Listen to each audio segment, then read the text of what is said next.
Hello, my name is Victoria, and in this video we'll explore how much to charge your clients for a custom website development service and what you should consider before determining your pricing strategy. Let's go!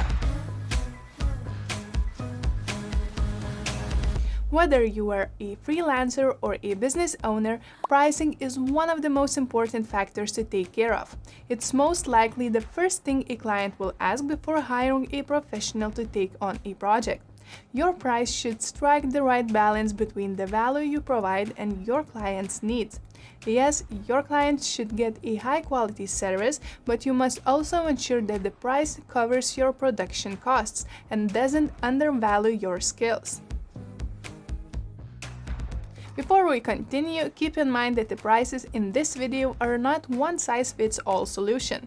Every project is different and there are various elements that will affect the pricing, which we discuss later. But first, let's see some general price points that can serve as a reference to determine your web design pricing.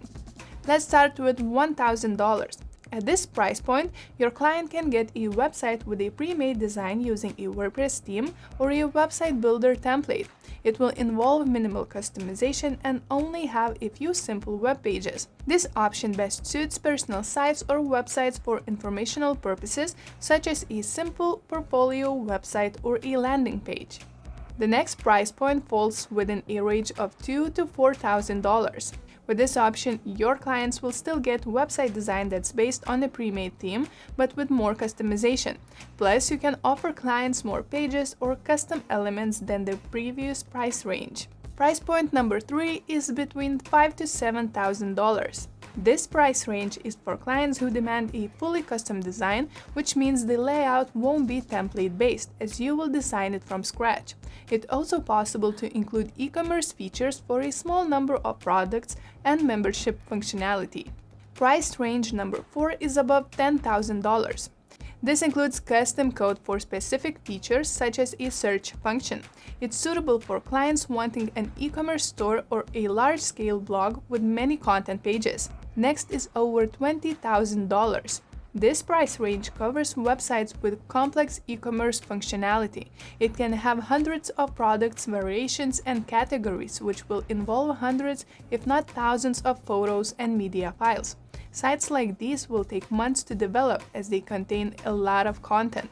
And the last price range here is more than $50,000. This goes for large-scale websites with many complex and detailed requirements, such as comprehensive e-commerce sites, enterprise-level business sites, and knowledge bases. Websites in this category may also have various complex or unique design requirements, such as 3D elements and dynamic content. Remember to carefully fine-tune your price calculations based on your client's requests, your capabilities, and your experience. If you're a beginner, you might think that some of these rates are too high, but remember that the business have dedicated budgets for necessary expenses like website creation, which is an important marketing tool in the digital era. Also, know that the prices I've shared are upfront costs paid once, for the website creation service only. If you also provide ongoing services like website maintenance and support, clients should pay an additional monthly fee. We'll talk about that shortly. Now let's talk about the 7 elements you should consider before deciding how much to charge for a website. The first one is the website type and features. Ask your client what they will use their website for. Is it to showcase their business information, sell products or services, create an online forum, or something else? For example, suppose your client wants to create an e-commerce site. In that case, they will need a payment system, promotion and discount code capabilities, and reliable security features to protect both the companies and their customers' data. The client might also go beyond selling products and need extra features such as membership function to help attract customers. The second element to consider is project's complexity and scale. This one relates to the level of customization and the amount of content the client expects. Ask whether your client wants a fully custom website in which the design and code are built from scratch, or they are fine with using a pre-made theme or template. Customizing a pre-made theme is a great middle ground for clients on a budget. If they're okay with the pre-made design, double-check whether the free option facilitates meets their needs or if they should opt for the premium version instead. After that, check how many web pages they request. Some clients only require a basic 5-page website that includes a homepage, an about page, a contact page, a products or services page, and a blog page. But there are also a large website with complex information architecture that require many pages. This type of site should be priced higher than those with fewer pages. Next, clarify with your client whether they need you to provide content or not. If yes, charge an extra fee for content creation, on top of the core service price that covers web design and development. It's also important to take into account how much time you will spend on creating the website and how many revisions for the design and development your client will be entitled to. Next are production costs. These cover any direct and indirect costs that you will face from creating a finished product or providing a service. When creating a website, the minimum production costs include purchasing a domain name, a web hosting plan, and security features like SSL certificate. If you use Hostinger to build clients' websites, you can get a domain and SSL certificate for free. If your client wants to use premium themes or plugins, or if they request additional services like professional photography or animation, add those factors into the pricing equation as well. Production costs also include overhead expenses or the costs needed to run the business. For a brick-and-mortar company, this may be rent and insurance, but in your case, as a web designer and developer, you can count the software and hardware needed to build the code and create the design as overhead costs. Another element you should consider is client's business type and size. Are the individual client a small to medium business or a large company? Is the business commercial or non-profit? And what industry are they in? For instance, say your client is a camper van company with an international target market. Their website's purpose will differ from, let's say, a charity organization's website. For businesses, websites need to generate sales and encourage customers to make a purchase. On the other hand, a non-profit website focus will be on sharing knowledge and raising awareness. You should also consider the client's country or city of residence. That way, you can provide a price point that is accurate as possible to the web development market in that given area. Next, consider the website's anticipated return on investment or ROI for the client.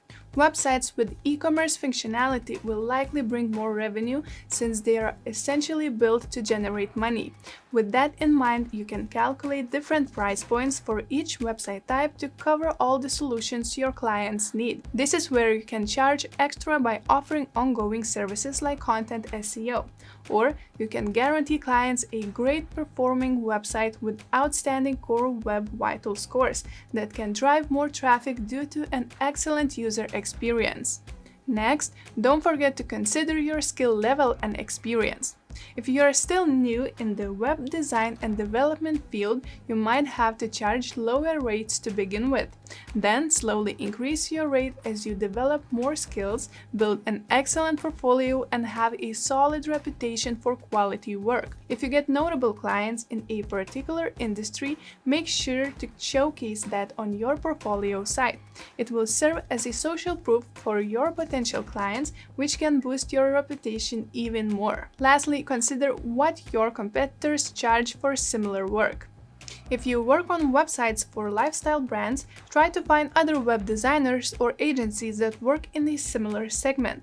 If you're more flexible or you're just starting out and want to try working on projects from various industries, look for competitors that do the same. Keep in mind that you don't need to charge the same service rates as your competitors, but use their rates to estimate how much your target clients are willing to pay.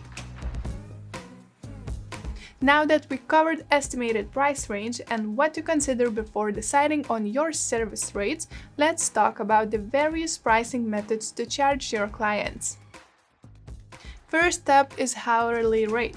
where you bill clients for the total number of hours you spend working on a project. For example, you can inform a client that a very simple website will take 3 hours to make, and your rate is $100 per hour. This pricing method works best for freelancers and project-based work.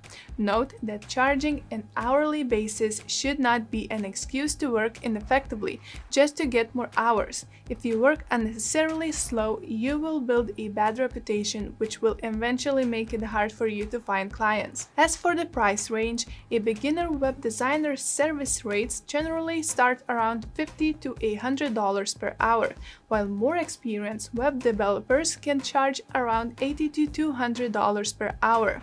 Keep in mind that the hourly rates for web design, web development, and combination of both should be different.